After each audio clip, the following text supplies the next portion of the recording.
everyone. It's Bond here with the Ghost Furnace. I'm here tonight with my esteemed colleague, Nick Pennsylvania. We're glad to have you all with us. Tonight, we're going to be covering something that I'm not entirely sure of, which is a fun place to be. Nick only really gave me the title of this episode whenever we were talking about what we wanted to speak about this evening, which he said it. I said, that sounds fantastic. Say no more. So I'm going to be hearing this fresh along with you guys, as that usually is whenever one of us kind of brings something to the other. But either way, excited to be here. Nick, it seems like you're ready and raring to go. So what do you have for us this evening?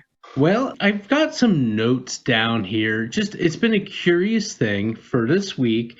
I've had a couple of friends. I'm going to say that I have to give kind of a thank you to our friend Zach Punksy. He knows who he is out there in Punxsutawney, Pennsylvania, as well as another friend of ours out in Missouri, who both of them kind of put this out there and said, have you ever heard of this?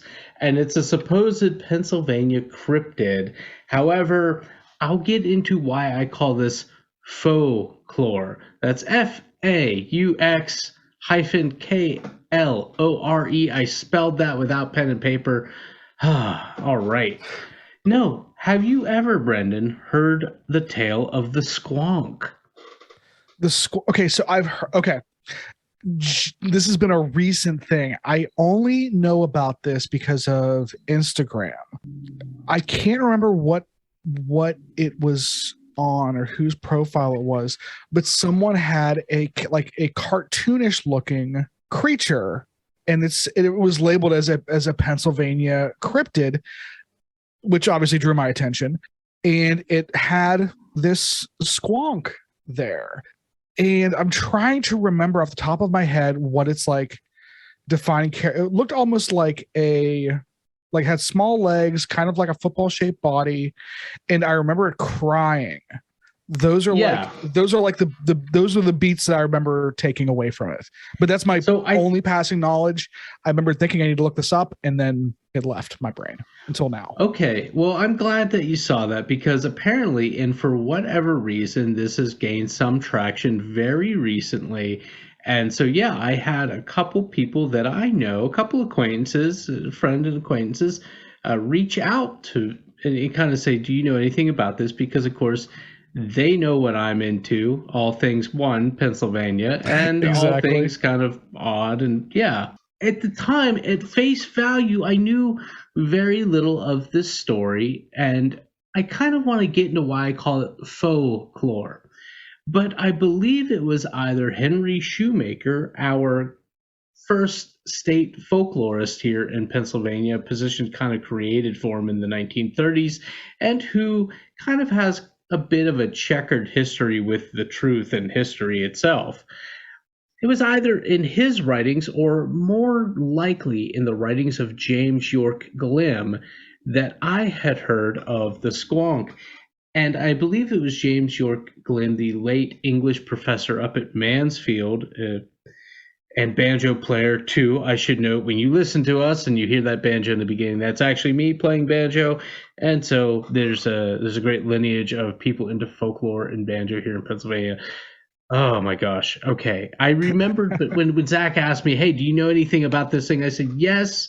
I believe it was in James York Glim, possibly Henry Shoemaker, but in James York Glim's wonderful book, Flatlanders and Ridge Runners, maybe switch that around, Ridge Runners and Flatlanders.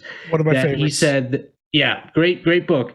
I believe it was in that book that he said that this animal, it's a tall tale, he presented it as, and it has 2 legs shorter on one side, so when it walks, it just walks around the hill and the mountains in the area. Oh, it's like walks in a circle? Yeah. Okay. Right. So I dug a little bit deeper to see where this originated, because, well, this is where the folklore aspect comes in. I want to take a moment, though, to read to you from a newspaper, the El Paso Herald, which, for those of you that don't know, El Paso is quite a far distance I was from about to say. Pennsylvania. I was about to say, is this like Wayne County or something, and I just don't know about it? Or Yeah, because there's we do have a Wyoming Valley here in Pennsylvania. We do have an Alaska, Pennsylvania. In fact, my friend Zach lives not too far from Alaska, Pennsylvania. We also have a Baghdad and many others. I once tried to write down as many as I had driven through, but okay, let me read to you from Saturday, July 27th, 1912, in the El Paso Herald. This is from Renee Bash's budget. Wild beasts that we know but little about, discoveries in natural history, strange and exciting, fearsome creatures of the forest almost unknown up to some present time, the repertoire of the snallgaster, how the slide rock bolter gets its prey, the squonk and its peculiar habits, and recent facts about the windtozer and Gumbaroo. So let me read to you a little bit about the squonk as reported in this newspaper, and let me give you some more of this history behind this writing. Remember the date. yeah, This newspaper that's a long time ago. excerpt, Yeah, 1912. okay. But Brendan Bond, the squonk is harmless. I'm quoting from the paper here. The squonk, on the other hand, is an entirely harmless, though very curious beast. It is said to be fairly common in the hemlock forest of Pennsylvania, and it travels about only at twilight. Because of its misfitting skin, which is covered with warts and moles, it is always unhappy. Hunters are able to follow the squonk by its tear-stained trail, for the animal weeps constantly. When cornered and escape seems impossible, it may even dissolve itself in its tears. One frosty moonlit night, it is often heard weeping under the boughs of dark hemlock trees. J.P. Wentling, formerly of Pennsylvania but now residing at St. Anthony Park, Minnesota, had a disappointing experience with a squonk near Mount Alto. He made a clever capture by mimicking the squonk and introducing it to hop into its sack, in which he was carrying it home. When suddenly the burden lightened and the weeping ceased, Wentling unslung the sack and looked inside. There was nothing but tears and bubbles. So that's Wow. the excerpt. Yeah. What do you think, Brendan? Well, okay, so geez, I don't even know where to start. Well, first off, boy, is this thing endearing. Like the fact that it like has the legs that only goes in like a circle and it's crying all the time under like hemlock trees makes me, think like, doesn't seem like it's violent or threatening. Why is it being hunted? I Well, feel the like very first thing it says is not dangerous. Yeah, so yeah, definitely not violent. because let's like if we look at other, I would say probably like similar things in the same I'm using air quotes with the word cryptid, but like you look at like even in that newspaper they mentioned the snallygaster, which is probably dangerous. We have wampus cats, which are dangerous. We have bounce cats, which are dangerous. We have hoop snakes, which are dangerous. All those things are potentially dangerous. It seems like the squonk wouldn't make the same list. I would label it in with the hoop snake just because it's just as improbable as a hoop snake. A thing like a wampus cat, I don't think the wampus cat supposedly had any mystical or just really bizarre aspect. It was just a large cat. Yeah, I think it's just a Black Panther in this area. But yeah, so my first reaction, like you said, to the squonk is it sounds kind of cute and it sounds kind of endearing. That's where I fall so far on the spectrum. Well, let me continue then, because again, that article came out in 1912. I was digging back as far as I could, and there was a book in 1910, the earliest known mention that I can find, and what seems to be other people can find, of mention of this supposed creature comes in a book principally by a William T. Cox called Fearsome Creatures of the Lumber Woods, with a few desert and mountain beasts. I may have that on my Amazon wish list right now, actually. Okay. Well, let me talk about this a bit.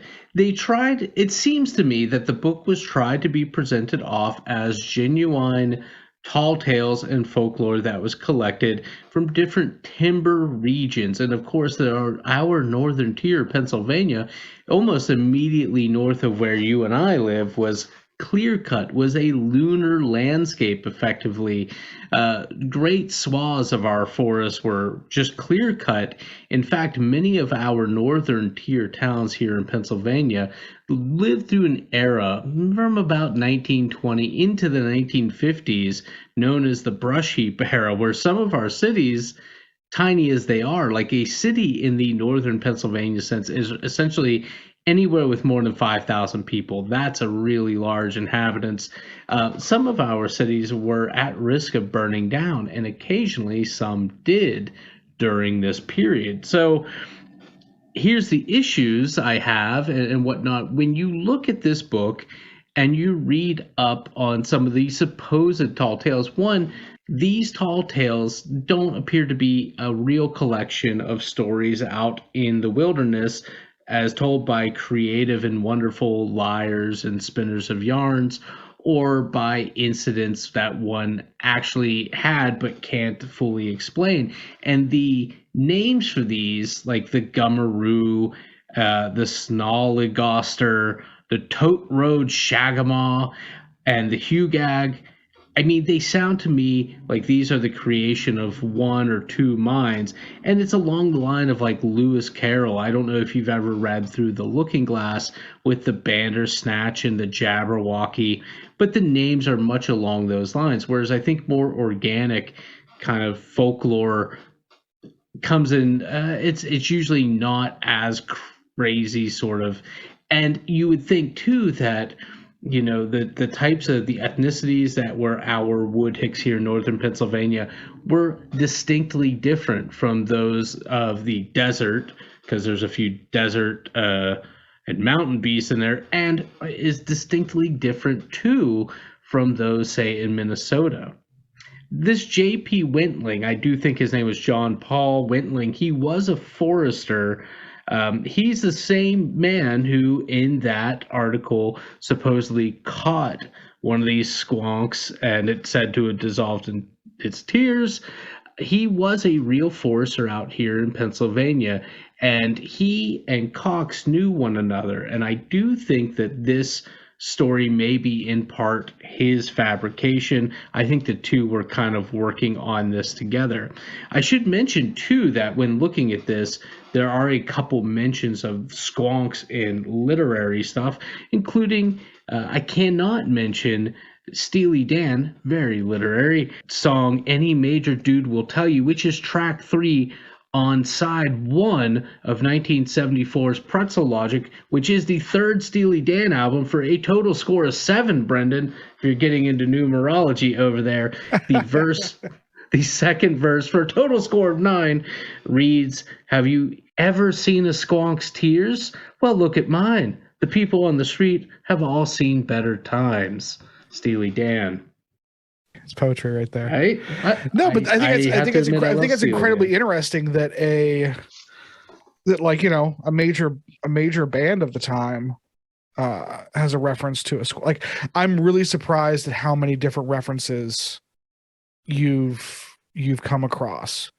Are there any? Were you able to come across any modern? Like, obviously this is coming up in like these folklore accounts and everything, and you could even say that there's a folk element to it showing up in a Steely Dan album. Are there any like quote unquote sightings out there of like people running into squonks? No? Okay. No, I'll get into that. I'm going down that road in a second. I should also mention, I don't want to, but I'll also mention that Genesis also wrote something about squonks in 76 or 77, but I can't stand Genesis, so I'd rather not mention them at all. It's a little mainstream for squonks, actually, I'd say, in 77. Well, 77 was the year that squonks broke, I guess. It was the year of the squonk. Yeah, I guess. Yeah, I mean, you couldn't go anywhere. I'm sure someone has that T-shirt. Yeah, the lunchbox that you went to school with, the matching thermos. Mm-hmm. So no, this is one of the things. Like, I don't like this whole thing because I feel like, and maybe I need to read the book a little more, I feel like it was presented like, hey, these are genuine tall tales that are told through our lumber regions here in the United States of America.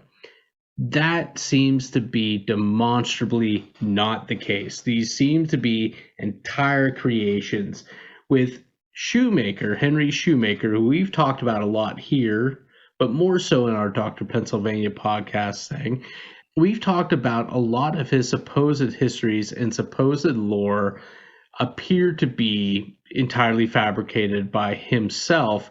He always said, no, I collected these when I was meeting and talking with people traveling across the Commonwealth. That defense seems much more likely for Shoemaker than it does for this. There are definitely plenty of tall tales in all of these regions, what could have been collected. I think that this, again, it doesn't seem to be the case. If a thing can really dissolve itself in its own tears, like that seems to be a solution looking for a problem. It's like when people start talking about Bigfoot, like Bigfoot to me is not improbable. It's not improbable to me that there could be some sort of hominoid thing running around the woods, extremely elusive, likely low numbers. When people start going into the interdimensional thing, that's where I really put the thing on. Like, this is getting a bit out of hand for me, because it's like, what are you doing? It seems to be you're complicating it and you're taking it to a level of improbability. For what reason? To circle some sort of square or something? What are you gonna say to that? Yeah, I was going to agree with you in that sense, and I think that it sounds like it's funny, you hear Shoemaker specifically referenced, even by other authors and podcasts that we both really enjoy, and other folklorists. You're right. When you really look at the timetable of where he traveled, where he collected stuff at, and the kind of like beats a lot of his stories follow, at least in my opinion, especially with Ridge Runners, as much as I love that book, it's so formulaic. Yes, go ahead. I will say, sorry, Ridge Runners and Flatlanders was James George Glim. Oh, Glim, excuse me. Like things like Pennsylvania Mountain Stories. I meant to say Mountain Stories, not Ridge right, Runners. Because Mountain Stories, if you're going to go to Shoemaker, Mountain Stories is a great place to go. And of his many books, that's the one I enjoyed the most. Yeah, it's great. It's a really fun read. Like, you can get it on Amazon probably for like $10. If you're into this stuff at all, pick it up. But with how some of the stuff is presented, like you said, especially with how the storytelling is, it raises a lot of those red flags like we always talk about, like where there's almost too much information in a lot of them.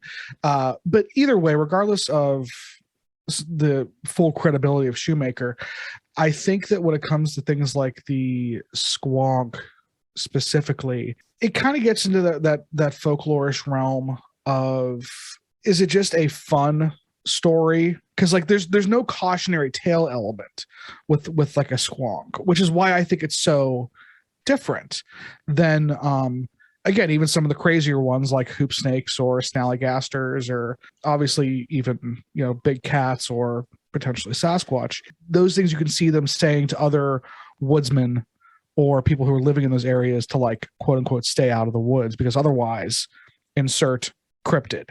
It's funny that the snallygaster is kind of, not snallygaster, excuse me, the squonk here is kind of like not really threatening, which makes me, I'm going to go ahead and downshift and take a hard left right here and say that reminds me more of frog people in like the Bridgewater Triangle, or like fairy stuff, where it's like, it's not obviously threatening, but it's super weird. And it's almost like, if you're going to come up with something, how in the world did you come up with this? Either there's two, like, I think there's two, the Occam's razor has two things on it there for me. Either one, that there is a single point of origin, whether it's Shoemaker or someone else that just came up with this, and that's why it's so weird, is because they were trying to make up something that's so strange, or it's just a amalgamation of something that got put together maybe from a few different possible folklore creatures over the years. Because again, when you look at those folks, especially in the lumber regions, a lot of them were Scotch Irish, a lot of them were Germanic, and they did move around a lot and everything. So stuff getting told, around the campfire at night kind of thing. It wouldn't take very long for something to suddenly seem like, oh, you hear about these all over the place, when really it's just like, oh, well, it's been like 3 guys telling the same story for the last 5 years. Yeah, there's 4 kind of things that I think about. I think about things like the hoop snake, and I believe it's in Philip Tome, another Pennsylvanian, his book 30 Years a Hunter, where he writes about being a subsistence hunter in one of the earliest permanent European settlers in Pennsylvania's northern tier. And it's from him, I believe, we get our earliest reference to hoop snakes, and it's definitely a tall tale. If you are not already familiar, do you want to give folks a rundown of what a hoop snake supposedly is and does? So I would love to. When it comes to hoop snakes, what they do is it's a snake. They never really say how long it is. Usually I get the impression that it's maybe like a 5 to 6 foot snake. Like it's big enough that you're like, that's a decent sized snake. But what it does is it curls up into a circle and it rolls and it keeps rolling until it hits something. Now, here is the real problem with the hoop snake is it has one single horn on the top of its head. And when it hits something, it injects poison. If you're lucky, it'll just hit a tree and it'll hit that tree and the tree itself will typically die because this poison apparently is so potent. The venom would be so potent. So when people talk about hoop snakes, they're usually talking about running downhill away from them and things like that. And if you're picturing the classic symbology of an Ouroboros, it's very much like that with one horn. So again, there's a perfect tall tale. I've heard where they turn things into wood when they strike them, or that they strike with a barb on their tail. Variations on the same kind of thing. And of course, these don't exist. Like it just doesn't exist. Just to be clear, correct. Right. If there is a snake that travels in this sort of locomotion, it is yet to be discovered. Okay. Classic tall tale. Was it the entire creation of Philip Tome? Maybe, but I imagine that the story of it evolved over the years, and when he finally sat down and wrote something like a memoir, what we find in 30 Years a Hunter, it makes its way in, as well as the just scores of untold game that he killed and all this jazz along the way. It's just a classic embellishment. He's a very good liar, or just a really enjoyable yarn spinner whose relationship with the truth is, fast, loose, and free. I think about the hide behind too, which I would also like you to kind of talk about in a second. But the hide behind serves a very different purpose, whereas like a hoop snake is like a tall tale, maybe something to scare people, especially children. The hide behind seems to be more than an allegorical thing that is there to encourage and instill confidence in maybe someone that needs that confidence. You and I have talked about that personally. Let the good people know what a hide behind is, Brendan. Hide behind's one of my absolute favorite cryptid folklore creatures, whatever you want to call them. So apparently this has its roots in different Native American folklore that was passed on to the settlers and the hunters and loggers as they were moving west across Pennsylvania. So the hide behind would do what it sounds like it does, is it would hide behind trees. What you were told to do whenever you were moving through the forest, you typically be moving in a line, like going through a path or down a road or whatever, and they would always tell people not to look behind you. And this was specific to the last person in line, because that is when it would attack. If you were brave enough to not look behind you while you were traveling through the forest, it would see that as a form of, confidence and think, okay, this isn't someone who I should mess with. They're walking through these woods and not checking behind themselves, constantly. So it was used, like Nick was just saying, it was used to instill confidence in people. And I'm sure there was a certain level of bravado or gravitas that came along with it. Now, one other thing I want to say real quick, because I don't know if we've ever talked about this particular element of the hide behind, Nick. Whenever they were described, they're often described like these big hulking creatures, and some people interpret them to kind of look like your classic Bigfoot or Sasquatch. However, in a lot of the actual writings about these things, when people do talk about finally seeing them, they have almost like tree branches and things coming out of their back. Did you know, a little fun fact, the big bads in the movie The Village by M. Night Shyamalan were modeled after hide behinds? Yes. And those things scared the heck out of me the first time. I still love that movie for a number of reasons. People slag that movie, but I always did like it. Yeah, it's a good movie. Like, if you want to debate about it, let me know. But yeah, like they're super creepy looking. And again, I just like, do I think that hide behinds actually exist? Much like the squonk. It doesn't seem to be that there's any real evidence for it outside of the folklore and the tales, obviously, much like a lot of these other things. But boy, is it endearing. I just think it's such a cool idea for a creature. Yeah, so I guess this is where I'm coming at, is like there are a few different things. I said there were 4 things that came to my mind. There's the hoop snake, which is clearly a tall tale. It serves its purpose, but it's not entirely self-serving. There's the hide behind, which I see as almost as a religious, allegorical thing that has developed also organically. Then I think about things that are created for entirely self-serving purposes, commercial purposes. These aren't necessarily bad things. I think I referenced Lewis Carroll earlier. Yes. The Bandersnatch, the Jabberwocky. Mm-hmm. I can enjoy that. I like that. This is where I kind of get into a weird place, though, because this is what I would not call the Jabberwocky folklore. I would call it just literature, fiction. The hoop snake, I would call that folklore. I call the hide behind folklore. This I call folklore because it seems to be trying to pass this off as something organic, which is not. And that's where I have a problem. Mm-hmm. I'm reminded, number 4. So I had hoop snakes, hide behinds, the Jabberwocky as 3 different examples. This is where I get into the crass place. I'm reminded of, we have spoken about the supposed legend of the Golden Eagle, that Dodge 330 that was haunted.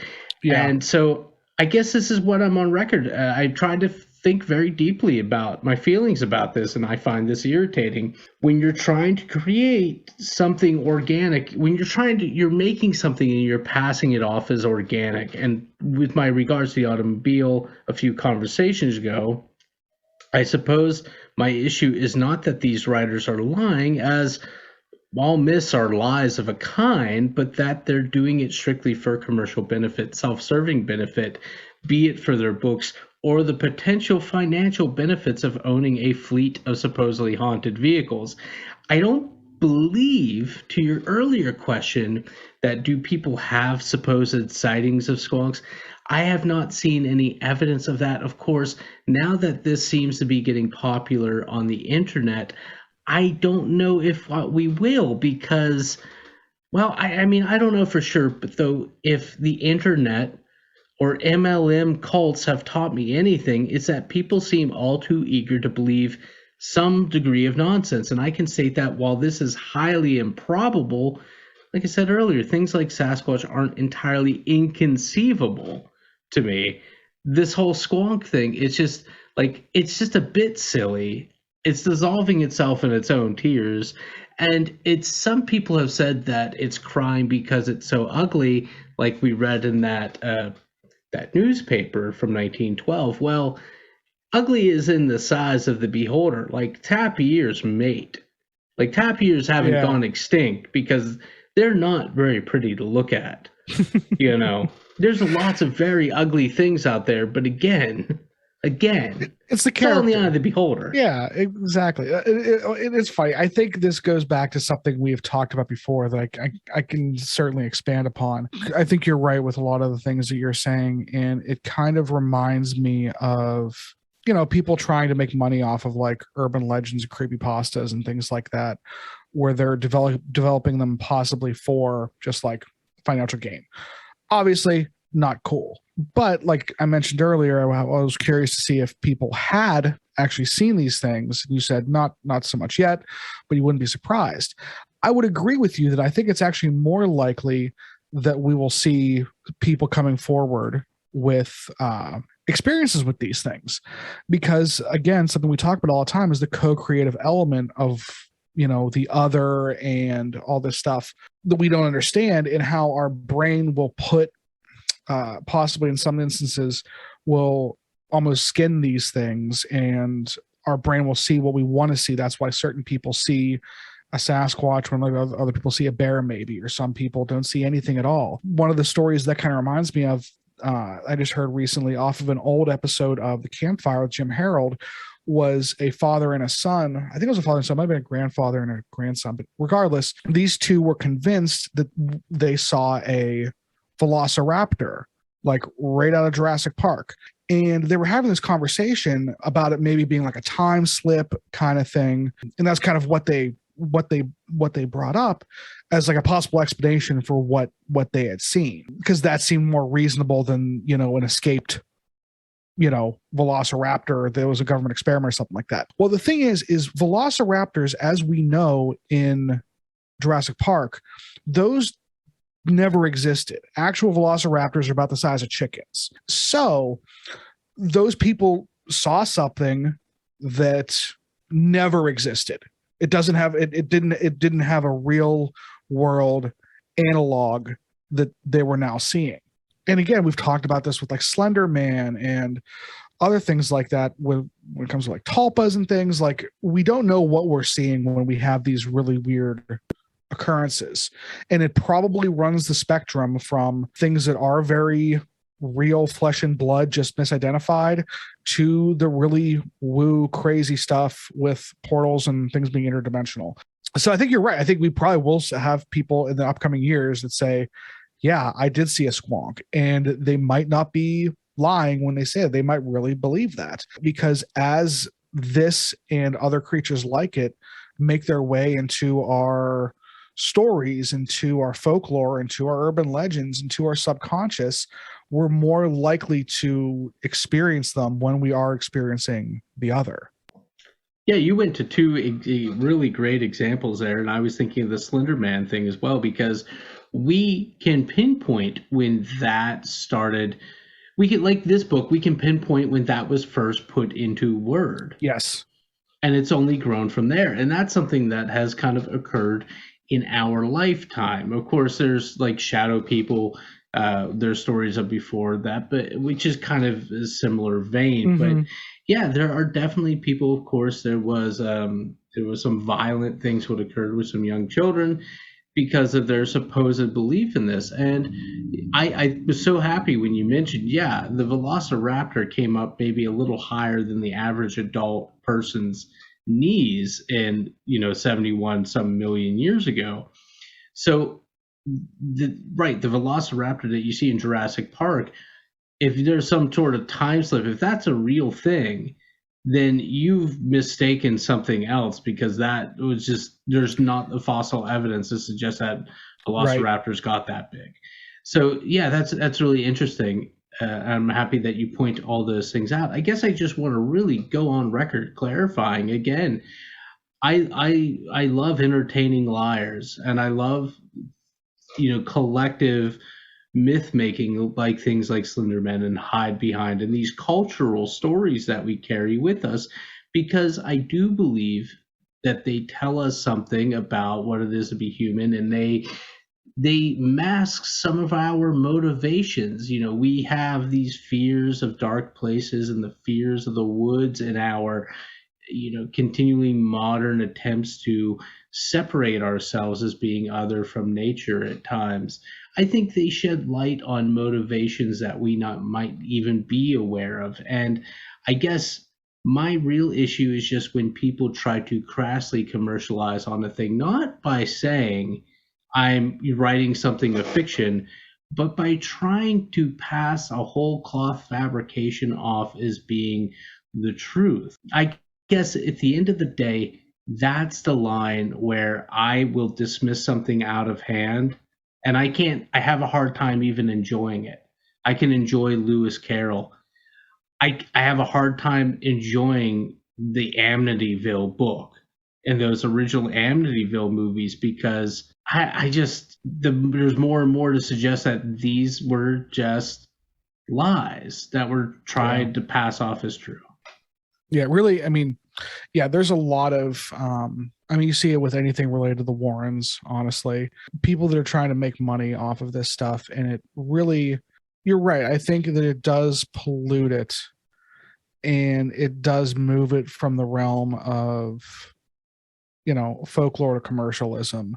And folklore and mystery and all these things we're talking about are so important to our culture and who we are and understanding the human experience, that when you have someone who is kind of perverting that for their own means, it's seen as, I think, to people like us, it is seen as that much more abhorrent and vulgar.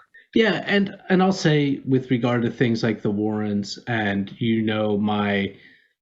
I find figures like Sylvia Brown, who's thankfully no longer with us, to be a reprehensible person. There is a part of me that really respects and appreciates a con artist. There's a part of me that says a con artist has done nothing but allowed you to open up your worst possible parts, like your motivations and whatnot. But at the same time, when I see some of these things, I really don't. I guess I'm trying to remember the supposed colonel's name, the guy that kept selling the Brooklyn Bridge. Colonel Parker, but not like Tom Parker of Elvis fame. I think that was his name. He was a confidence man. And it was your inherent greed that he was exploiting. I guess the difference is there's the weakness in the person that fell for was his greed. And that's not an attribute that we say is good in people. With people like Sylvia Browns of the world and the people that claim to speak to dead people, my problem with them is the thing that they're exploiting in other people, the weakness that they are exploiting in other people is the sense of loss and the sense of missing other people. And that's more virtuous than, personal financial owning of a bridge and putting a toll up or whatnot. And I guess, again, the people that created this folklore here, they're not doing that. I should lighten up, but they're still trying to pass something off at this being an organic creation. That is not, and they're selling a book, and I buy books. That's my weakness. Right. So I guess I've been conned, in other words. Right. No, but I think you're right. I think that's the thing too, is, and there's so much good, honest folklore out there that is already pretty crazy. Like, why do you have to go and make stuff up? Why couldn't you just say, fanciful creatures of North America? Yeah, exactly. Which, again, is a book I'd still like. I'd buy it either way. Like, jokes on him, I would have bought it either way. So yeah. No, I think that's you're a really into Pokemon and whatnot, which is a totally commercial venture. Oh yeah, creating imaginary animals. Yeah. And you are not alone in that. I'm not into it. Yeah. But enough people are, and that's fine. Yeah, that's fine. Well, I think but like you said, it's the idea of the deception and the idea that it's being passed off as something that really gets to you. And I think that's a fair criticism, and I think that's why when you look at anybody that is even adjacent to folklore or the paranormal community or whatever that's making money off this stuff, you just have to be careful. And you have to really, you have to kind of like look at like the eye test and go, okay, is this person that you were talking about earlier, or that I was talking about earlier on Instagram, that had like the picture of the squonk. If that person was an artist that like drew this picture and is now selling it on whatever site, kind of thing as like a print, great. Like, no one is being disillusioned by that. Yeah, I guess as this spreads around, I would hope that people would dig a little and realize, like, here in Pennsylvania, we're a bit silly. We're Yes. not that silly. I just don't want anyone to get the impression that this is a tale that's been told. No, this tale was created for a 1910 book with illustrations. It is not a tall tale. But enough about that. You have a weird synchronicity you wanted to talk to me about. Yeah, so we'll end tonight's conversation with a fun little synchronicity that hopefully you'll think is as crazy as we did. So I'm going to try and keep this short. I was out in public. Basically, I had someone asking me for money. I declined and went about my way. That's a normal thing for a lot of people interacting in That like happens to me a lot when I'm at a cash register, I find. right. Yeah. This was someone who was asking for money kind of randomly. Happens to a lot of folks, every day. But for me, it's something that I have always. It's something that's always kind of really got to me in a few ways. One, I'm someone who worries about the fact, like, what if that person really did need this money kind of thing. Also, there's a little part of me that's always just kind of like legitimately wants to believe the best in people. And again, even this is where it gets kind of the paranormal side of things. I'm like, what if that was a witch? What if that was an angel? What if that was a warlock and I just wronged them, kind of thing. I'm being a little facetious there, but it's something that does kind of get to me, and I do feel bad about.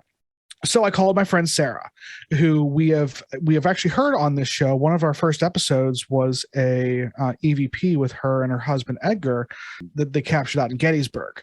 So I called her just to kind of vent real quick, and she said, "Well, if you really do feel bad when these kind of things happen, what you should do is go online and donate whatever money they were asking for to a charity." And I was like, "Sarah, that is a fantastic idea. I'm going to Great idea. Yeah, great idea.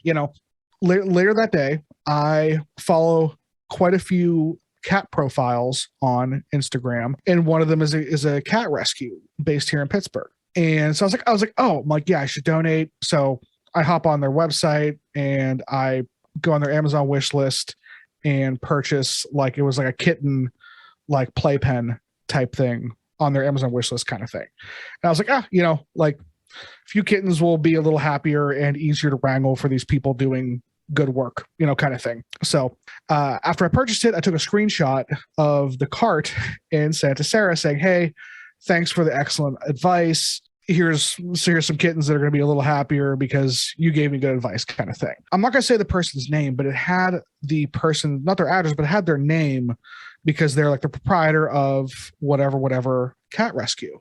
Sarah calls me and she's a little distraught at this. Like she I can tell she's real freaked out. And Sarah's a pretty cool cucumber. Doesn't get freaked out about too many things. And she sends me a picture at the same time. The person who runs this cat rescue, she was pen pals with in 6th grade and had one of the letters still. Oh, that is bizarre. So, and like this woman, and she creeped on her on like Instagram or Facebook or whatever, and said like this is definitely the same person because she's like it kind of looks like her, and the last name was very recognizable. Like it was not a common or short last name. And we were just like, man, all the things that had to happen to lead up to like that happening. And again, this is one of those synchronicities where we're not sure what it means in the larger scale. It's not like, oh, this means that I should do this or shouldn't do this or whatever. But it's like, man, what are the odds of that? And the answer is like not very good. So what do you think of that? No, that is a really wild small world moment. And I'll turn back with another one for you. Ooh. Kind of just a similar running into people in really unexpected places. I have a very quick story. Yes. Because the only comparable event in my life that I can think of is many moons ago when the Steelers were getting ready to go to the Super Bowl. It was a very exciting time. A couple friends and we decided at like 8 p.m. that we are going to go to Groundhog's Day. So we jump in a car and we drive the hour and a half to Punxsutawney. Mm-hmm. Hey, Zach, out in Punxsutawney, just full circle there. This is, again, quite a number of years ago. maybe 20 years ago, maybe a little less than that. We get to Punxsutawney. It's night. We park the car, my car, over by where I think it's the Salvation Army is at. It's either the Salvation Army or a Goodwill. Either way, it's the single thrift store right in the strip mall there. We go around, we have a good time. We end up sneaking into the Sons of Italy in Punxsutawney. Good time. We're hanging out with some folks from New York City. They are the camera crew from MTV's My Sweet 16. The only reason I know this show existed was because of talking to these folks. They were really cool. We were trying to get them to come hang out with us because one of the cigarette girls, they had a young lady with a cigarette cart and everything walking around Sons of Italy. She was going back to her house. She had a couple friends. She had invited us over. We're cool guys. This is with Tom G. Who I know you know. That's enough for me to put out there. Yeah. It was a few of us, Bill B. and Ian, Pittsburgh punker scene anyhow. So we go back and we hang out with this lady. The film crew does not come with us, and about 2 or 3 years later, I'm in Lakewood, Ohio, at the Beachland Ballroom for a concert. And there's a young woman with a big camera there right up front. We're seeing Of Montreal, if that means anything to anybody. This is right after Hissing Fauna came out, if that means anything to anybody. It's a beautiful album. We were talking. She was one of the film crew from that night in Punxsutawney. Wow. Both of our minds were blown. And she was like, the reason why we weren't going to hang out with you guys is because, one, we're from New York. You guys have all these tall boots on and tight jackets and, kind of rough looking group of people. You guys were somewhat local and you were going to like a total stranger's house. And it was just like, we weren't really sure probably not actually a great idea in about. hindsight. Yeah. Right. No, the same decision, but not a very fun one, I would say. Yeah. But there was no doubt because they had filmed themselves that night, and she shared that with me. That's wild. She shared that with me because we ended up chatting. This was in MySpace days. So we chatted on like MySpace until I got rid of that like 4 months later because all my social media exists at like 3 month spurts, I feel like. Yeah. And it was a really wild thing. And she was super cool. We talked a few times. There was a real jerk muffin at the concert who was pushing people around, and she ended up smacking him over the head a few times with a very expensive camera. She sounds pretty sweet. I like her. Before I could even think to do anything, she was really cool. So that's like the closest thing I can come up with, but even that doesn't span the distance of time that this whole it was just crazy. Have. A super freaky tale, Brendan. Yeah, it was just cool. Again, nothing necessarily paranormal about that one, but just like a wild story. So, yeah, thank you to Zach for sharing those things, Zach and Punksy, where my debauched. We never did make it to see the woodchuck, which again the locals get upset if you refer to it as the beaver. We never made it because we were somewhat compromised and we got distracted by being able to be first in line to a pancake breakfast.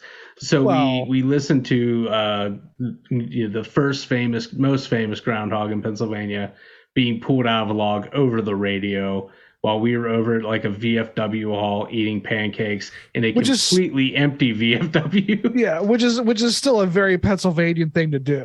Like super. All things considered. Go on, Brendan. I was about to say, if you have a good story about a squonk, a synchronicity, or at this point a good Punxsutawney story, we'll take any three of those. Or if you just have any comments, thoughts, stories you'd like to share with us, we would absolutely love to hear. We've been getting more and more feedback from folks.